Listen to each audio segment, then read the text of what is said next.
buenas tardes a todos. Ahora me toca a mí y en como una nota personal, tengo que decir que estoy muy contenta porque hace mucho que no tuve la posibilidad de practicar un poco el castellano, así que estoy muy contenta poder tomar la palabra en castellano y sobre todo poder presentar a nuestra próxima ponente, que se llama Fiorella Palmieri, que ya está con nosotros en la sala. Muchas gracias. Fiorella es ciudadana peruana, periodista, egresada de la Pontificia Universidad Católica del Perú. Actualmente es estudiante del máster en filosofía para los retos contemporáneos de la Universidad Oberta de Cataluña. Se dedica a redactar y generar contenidos de manera independiente para proyectos institucionales. Tiene interés en comunicar e informar sobre temas de ciencia, salud y medio ambiente desde una perspectiva filosófica, abierta al diálogo, a dudar, investigar y cambiar de ideas. Vino hoy a hablarnos de sus reflexiones sobre la posverdad en tiempos de pandemia. Así que Fiorella, muchísimas gracias por unirse a esta sesión. Ahora le voy a permitir compartir su pantalla y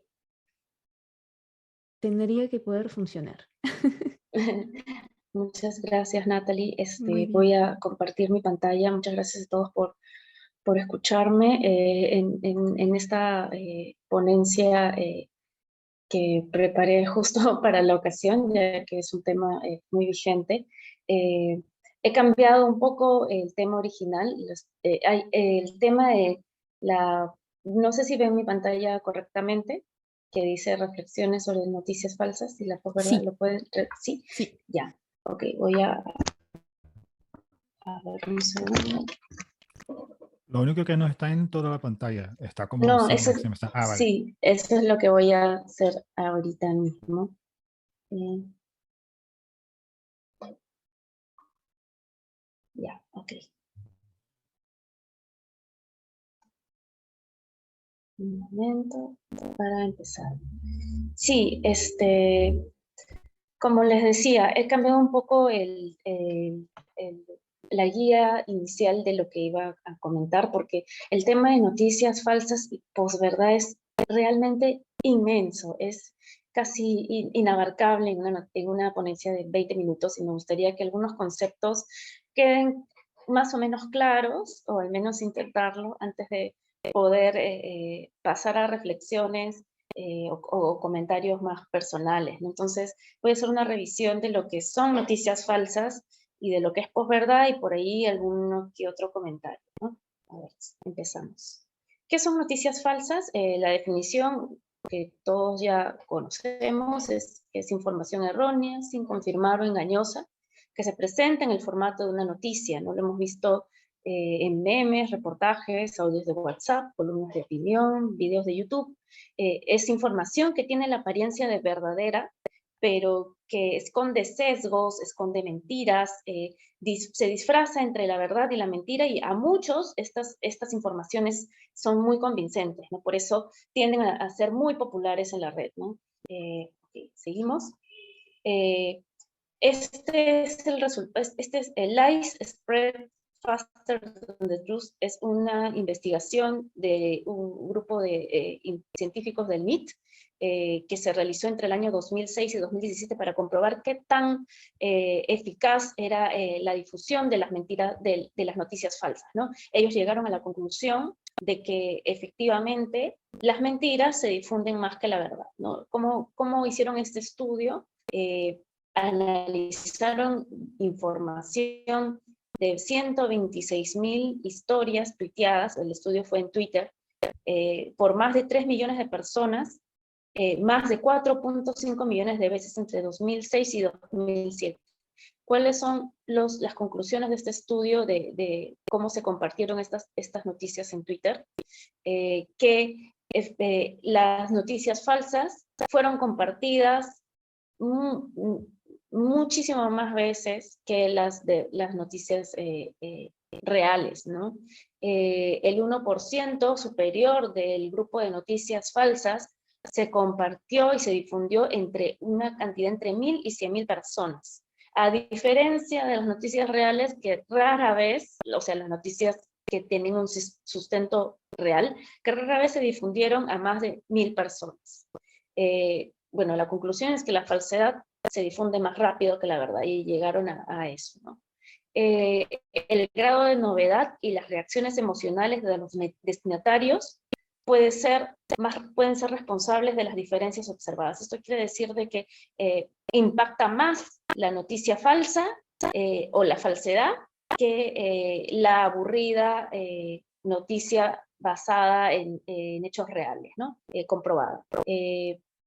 Los efectos fueron más pronunciados en temas como el terrorismo, desastres naturales, ciencia, leyendas urbanas o información financiera. Estos fueron los temas más difundidos entre las noticias falsas, ¿no? Un caso emblemático de las noticias falsas fue la campaña presidencial de Donald Trump en 2016, ¿no? De acuerdo con la Federación Internacional de Periodistas, IFJ, por sus siglas en inglés, este es uno de los casos emblemáticos de fake news. El entonces presidente Donald Trump, entre el año 2016 y 2020, fue responsable de la difusión de más de 2000 noticias falsas. Su victoria se atribuye a la manipulación de datos, ¿no? Según la web PolitiFact, el 70% de las declaraciones de Trump son bastante falsas o grandes mentiras. Y una de sus estrategias principales, al menos en tiempos de su campaña, fue distribuir o difundir el uso de información falsa sobre su oponente Hillary Clinton. Esta es una de las mentiras que se difundieron, de las noticias que se difundieron durante la campaña de Trump, como atribuir el apoyo del Papa Francisco, ¿no? Lo cual se desmintió, fue tergiversado, fue una información tergiversada.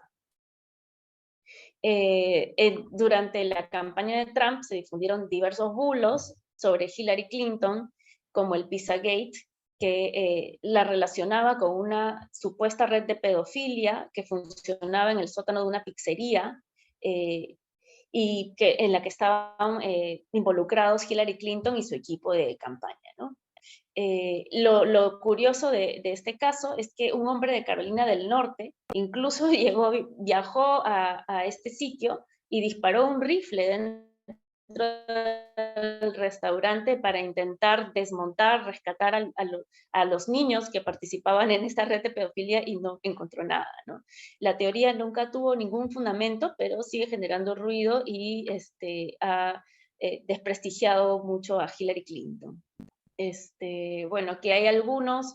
Este es un ejemplo de cómo se construyen las noticias falsas. Tiene la apariencia de verdad, como en vez de ser The Washington Post, The Washington Pundit, es decir, se crean medios incluso que generan dedicados a generar este tipo de noticias, ¿no? Y bueno, todo lo que ven aquí es falso, pero tiene la apariencia de una noticia. Cuando también le atribuyen a Hillary Clinton que tiene 6 meses de vida, le atribuyeron muchos problemas de salud. Y la enfrentaron obviamente con Michelle Obama, ¿no? Y todo esto es este esquema de noticias falsas se marca dentro de un gran tema que es la posverdad. ¿Cuál es la diferencia? ¿Por qué las noticias falsas han existido siempre, ancestralmente? Un grupo ha tratado de desprestigiar a otro o mover sus propios intereses difundiendo bulos y mentiras, ¿no? Pero ¿en qué se refiere el término posverdad? Tiene mucho que ver con la revolución digital que ha ocurrido en los últimos 20 años con las redes sociales, los medios de comunicación masiva, donde los consumidores de información también pueden ser productores y generar contenidos, ¿no? La definición exacta de posverdad viene del inglés post-truth, que ingresó a la RAE, un concepto que ingresó a la RAE en el año 2017, que significa una distorsión deliberada de una realidad que manipula creencias y emociones con el fin de influir en la opinión pública y en actitudes sociales. El ejemplo que pone la RAE son los demagogos, son los maestros de la posverdad. Para el director de la Real Academia Española, definió la posverdad como aquella información que apela a las emociones, a las creencias o deseos del público, en lugar de a hechos objetivos. En la era de la posverdad, creer en algo como verdadero se basa más en la emoción que en la información o comprobación objetiva de los hechos. Eso es un poco la definición de posverdad, que es un concepto que fue el más popular del año 2016, según el diccionario de Oxford, post-truth. Un poco para saber qué tipo de contenidos se manejan en la era de la posverdad, voy a mencionar 7 tipos de contenido erróneo que son extraídos de la Federación Internacional de Periodistas. El primero es sátira o parodia. Hay muchos medios que se dedican a hacer este tipo de información de humor, podríamos decirlo. A veces caen un poco, caen en la ironía, a veces es un humor muy negro que puede ser incluso hasta ofensivo, pero está claro que son noticias falsas desde el principio. Entonces no hay un engaño porque el público sabe que este tipo de noticias son pues una parodia, ¿no? Como comer quesadillas sin queso habría provocado el brote de viruela del mono, según la OMS, según el Deforma, ¿no? Que es un medio de humor que hace parodia, ¿no? De las noticias, o sea, se inventa noticias, pero está clarísimo desde el principio que todo es falso, ¿no? Bueno, este es otro medio, El Mundo Today, que hace esto mismo de parodia. Otro tipo de contenido engañoso es el uso de la información para incriminar a alguien en una situación. Estos ya son métodos que se utilizan para falsear una noticia, un medio que pretende hacer propaganda o insertar una ideología, puede utilizar este tipo de información, usarla de una manera engañosa para incriminar a alguien.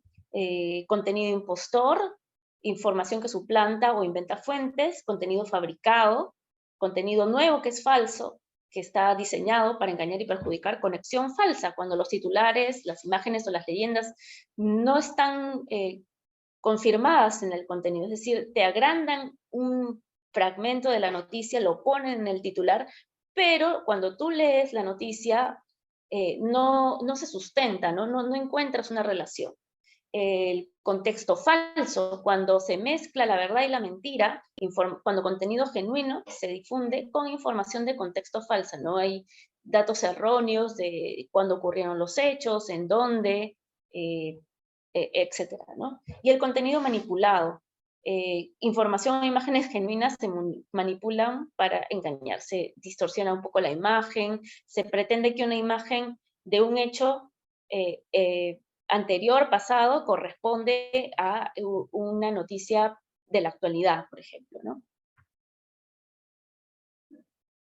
Y bueno, acá hay las 8P de propuestas por la organización First Draft, que son razones o motivos para desinformar, ¿no? Que son hacer un periodismo deficiente, es decir, no investigar lo suficiente, conformarse con lo que te dice una fuente sin confirmarla, contrastarla, más que nada es eso, ¿no? Es una falta de desarrollo de la noticia.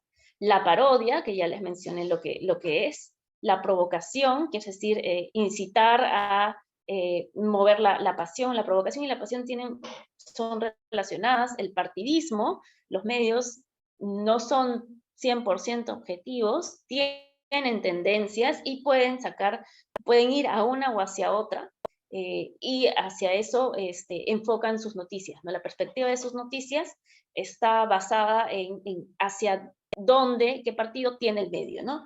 El provecho, puede haber conflictos de intereses, eso es un tema muy importante en la construcción de las noticias, el poder o la influencia política y la propaganda, ¿no? Que van más o menos por ahí.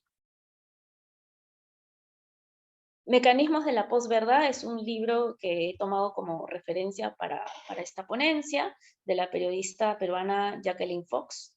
que hace un análisis de precisamente cómo se utilizan estrategias de manipulación muy sutiles en los medios para hacernos creer que una noticia se desarrolló de una manera o de otra, que tienen que ver con sesgos del medio, sesgos del gobierno, de los gobiernos, etc., ¿no? Y pone muchísimos casos en este libro.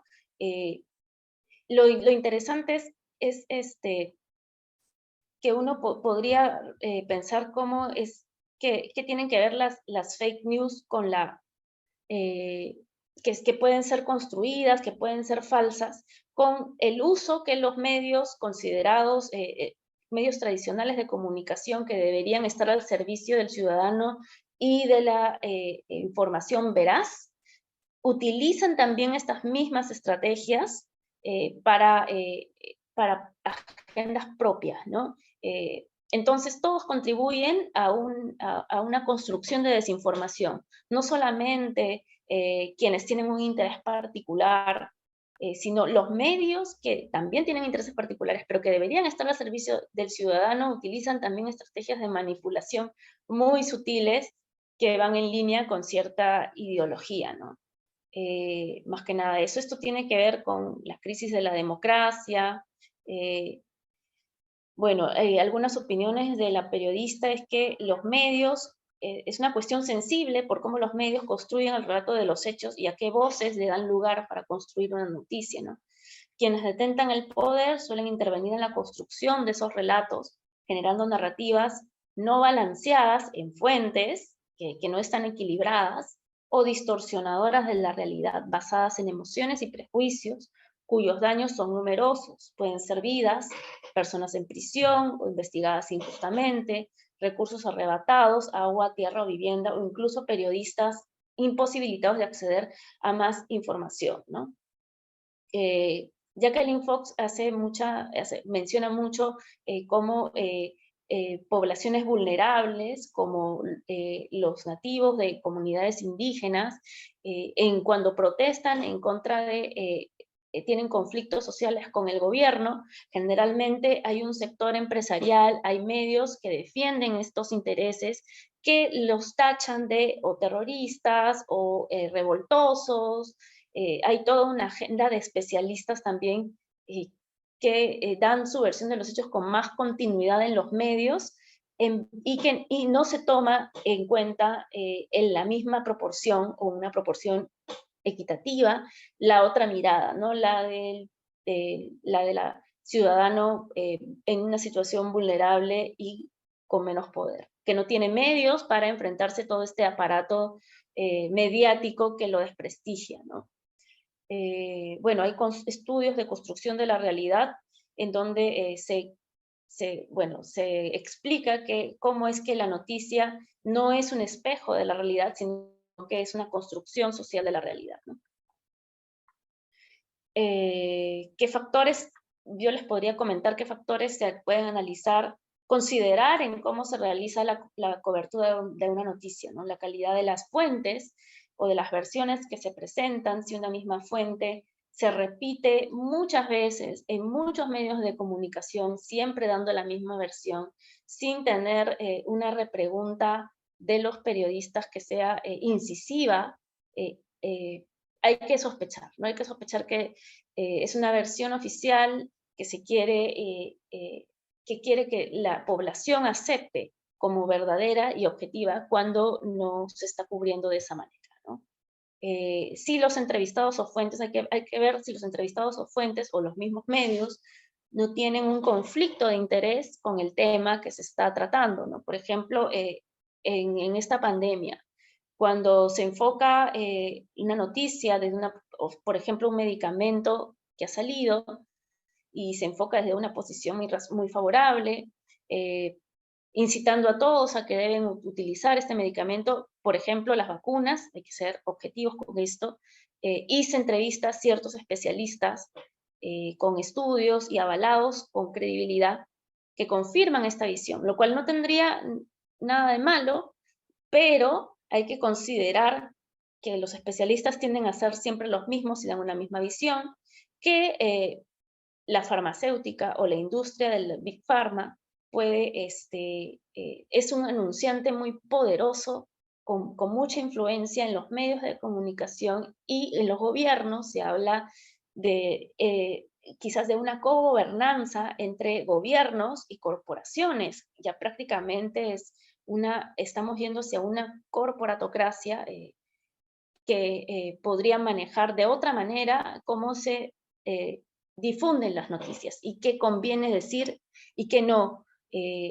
Yo creo que hay cuestionamientos razonables que merecen ser discutidos de una manera alturada y no siempre quien opina en contra tuya es porque no tiene razones para expresar su opinión, ¿no? Es decir, no podemos promover desde los medios que sea una sola visión la predominante, ¿no? Creo que se me está acabando el tiempo, no sé si por eso Natalie está así. Ya bueno, voy Sí. a terminar, en fin, lo único que tenía varias cosas más por comentar, pero el objetivo final es que aprendamos a discernir entre lo que puede ser entre las noticias, ¿no? Que la duda es algo razonable, podemos dudar y que hay que contrastar las fuentes. Y bueno, eso es todo. Muchísimas gracias. Ay, muchas gracias. No, no quería interrumpirte No, tan no, perfecto. rápido. Bueno, muchísimas Muchas gracias. gracias. Gracias por Gracias la a ustedes. ponencia y gracias por compartir.